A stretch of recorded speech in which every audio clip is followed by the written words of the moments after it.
Hi, I'm Intoc from Bsmare E3 Alpha.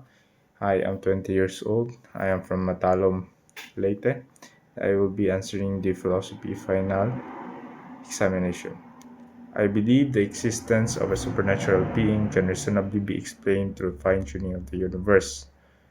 Science has been discovered that the universe operates under very precise physical laws and constants, so if values such as gravity, speed, light, or the expansion of the universe were even slightly different, life would not be possible.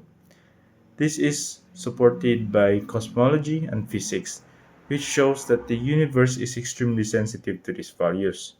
To illustrate this, we can look at a tangible object, like a wristwatch. A watch has many small parts that must be arranged perfectly for it to work. If one gear is misplaced, the watch stops functioning. No one would reasonably believe the working watch came together by accident.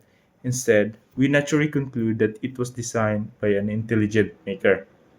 So, in the same way, the universe shows an even greater level of precision than human made object, right?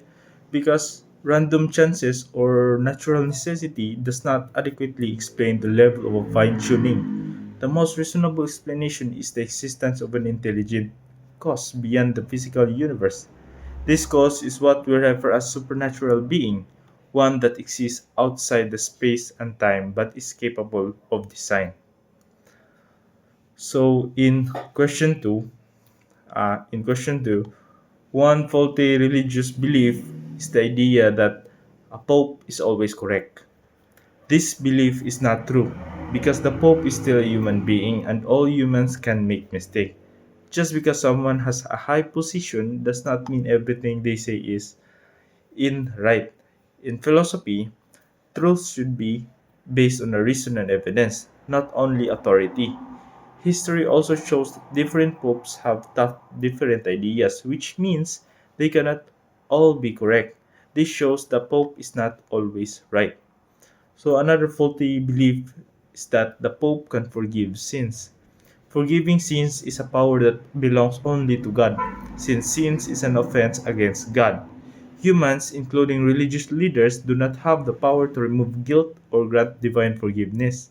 While a pope or a priest may guide people spiritually or encourage repentance, this is different from actually forgiving sins. Believing that a human can forgive sins gives a definition power which goes against logic and the idea of humans are limited and are perfect. That is all my answer in philosophy final examination.